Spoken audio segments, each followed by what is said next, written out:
Hi friends, कैसे आप सभी लोग। आई होप कि आप सभी लोग सही होंगे। फ्रेंड्स, आज हम लोग सीखने वाले हैं फ्यूचर टेंस। फ्यूचर टेंस में फ्रेंड्स हम लोग सीखेंगे फ्यूचर कंटिन्यूअस टेंस।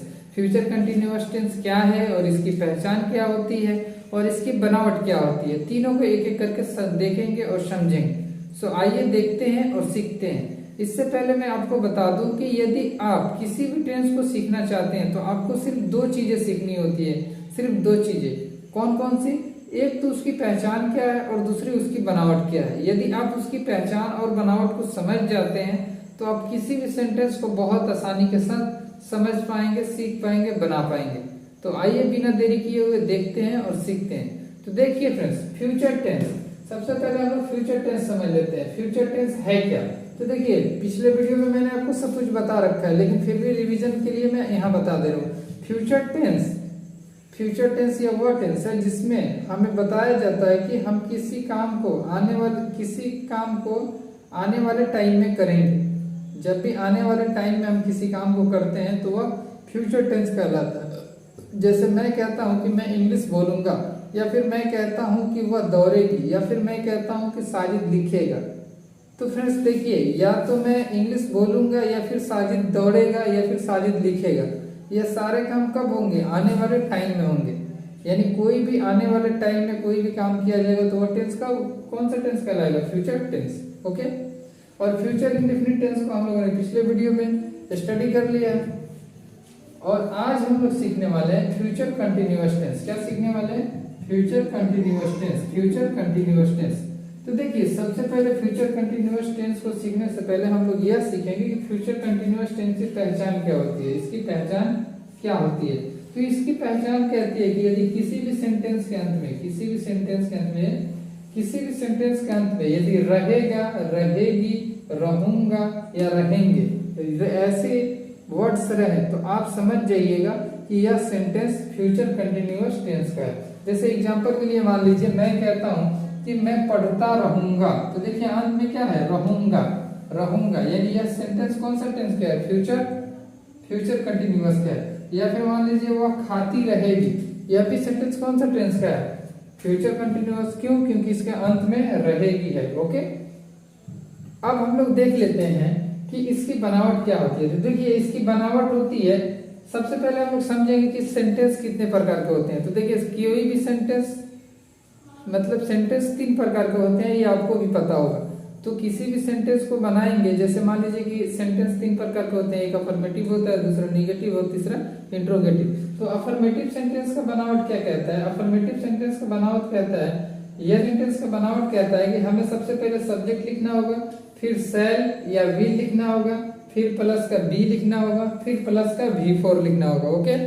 फिर देखिए, निगेटिव सेंटेंस हमारा क्या कहता है? निगेटिव सेंटेंस भी वैसे ही कहता है, सब्जेक्ट लिखना है, फिर शैल या विल खुद से डिसाइड करके लिख लेना है, फिर नॉट लिखना है, फिर बी लिखना है, फिर वर्ब 4 लिखना है। ठीक है।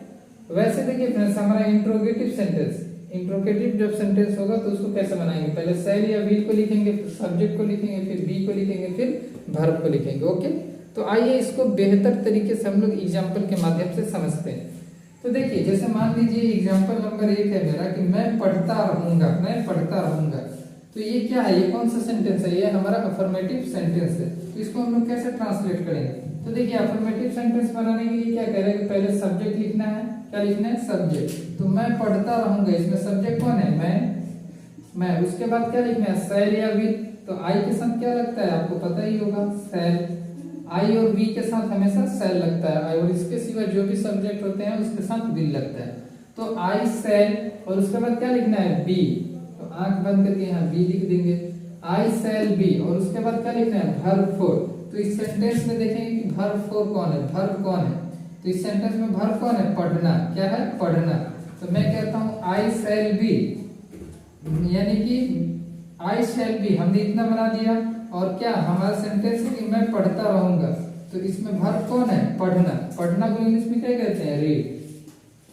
तो बोलेंगे रीड। और वर्ब 4 का मतलब क्या होता है कि आईएनजी लिख देंगे, आई शैल बी रीडिंग, यानी कि मैं पढ़ता रहूंगा।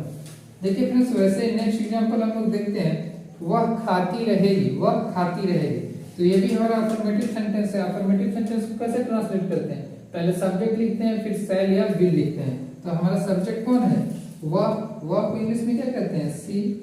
क्या कहते हैं? सी। सी और खाती रहेगी। तो देखिए पहले हमें सब्जेक्ट लिखना है, उसके बाद क्या लिखना है? शैल या विल। तो सी के साथ क्या लगता है? विल। तो लिखेंगे सी विल, सी विल। और उसके बाद क्या लिखना है? वर्ब। उसके बाद सॉरी बी लिखना है, तो यहाँ लिख देंगे बी। और उसके बाद क्या लिखना है? वर्ब। वर्ब हमारा क्या है? यहाँ देखिए वर्ब लिखना है, तो वर्ब हमारा क्या है? खाना। खाना को इंग्लिश में क्या कहते हैं? ईट। ईट। और वर्ब फोर लिखते हैं, यानी कि यह क्या हो जाएगा? Eating. She will be eating, वह खाती रहेगी। नेक्स्ट एग्जांपल देखते हैं फ्रेंड्स, तुम नहीं पढ़ते रहोगे। तुम नहीं पढ़ते रहोगे। तो देखिए इसमें क्या है? इसमें नहीं आ रहा है। नहीं का अर्थ क्या हुआ कि यह निगेटिव सेंटेंस है। तो निगेटिव सेंटेंस की बनावट क्या कहती है? हमें पहले सब्जेक्ट लिखना है, उसके बाद शैल या विल को लिखना है, फिर नॉट को लिखना है, फिर बी को लिखना है, फिर वर्ब फोर को लिखना है। ओके, तो देखिए यहाँ इस सेंटेंस में हम लोग देखेंगे कि सब्जेक्ट कौन है।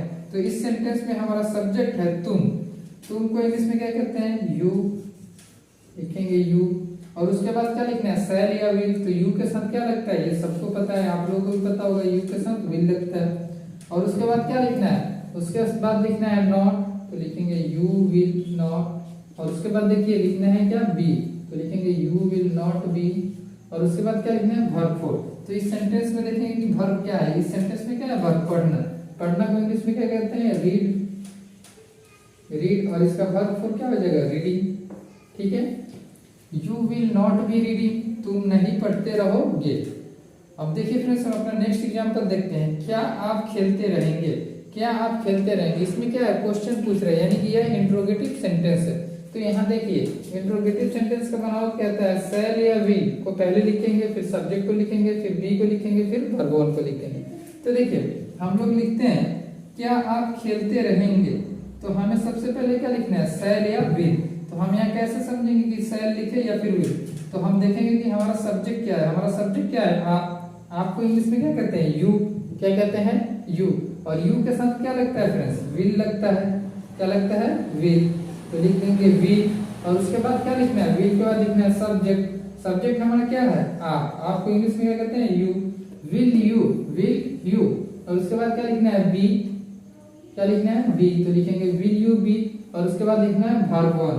तो वर्ब हमारा सॉरी फ्रेंड्स वर्ब वन नहीं लिखना है, यहाँ वर्ब फोर लिखना है। ठीक है, मिस्टेक से यहाँ वर्ब वन छूट गया है, तो यहाँ हमको वर्ब फोर लिखना है। तो लिखेंगे विल यू बी, क्या आप खेलते रहेंगे? प्लेइंग। प्लेइंग, थोड़ा मार्कर सही नहीं चल रहा है। विल यू बी प्लेइंग, क्या आप खेलते रहेंगे। वैसे ही हमारा नेक्स्ट एग्जांपल है, क्या सीता नाचती रहेगी यानी डांस करती रहेगी। तो देखिए इसमें हम लोग सबसे पहले क्या लिखेंगे? इसमें लिखेंगे सीता को इंग्लिश में क्या कहते हैं? सीता। और सीता के साथ क्या लगता है? विल। तो लिखेंगे विल। और उसके बाद क्या लिखेंगे? पहले शैल या विल लिखेंगे, उसके बाद सब्जेक्ट लिखना है। तो लिखेंगे विल सीता। विल सीता। और उसके बाद क्या लिखना है? बी। तो लिखेंगे बी। Will Sita B. और उसके बाद क्या लिखना है? Verb four. तो देखिए क्या सीता नाचती रहेगी। तो लिखेंगे विल सीता बी डांसिंग। क्या लिखेंगे? Dancing. Dancing. Will Sita B dancing, क्या सीता नाचती रहेगी। ओके, तो देखिए फ्रेंड्स इस प्रकार करके हम लोग बहुत सारे सेंटेंस को बहुत ही आसानी के साथ ट्रांसलेट कर सकते हैं। और फ्यूचर कंटिन्यूअस टेंसेस चाहे कितने भी सेंटेंसेस हो, हजारों हो, लाखों हो, आप बहुत ही आसानी के साथ ट्रांसलेट कर पाएंगे। तो आई होप कि फ्रेंड्स आप लोगों को वीडियो पसंद आई हो। यदि वीडियो पसंद आई हो तो वीडियो को लाइक करें, चैनल को सब्सक्राइब करें, कमेंट करना बिल्कुल ना भूलें। मिलते हैं नेक्स्ट वीडियो में, तब तक के लिए बाय बाय। ध्यान रखिए खुद का।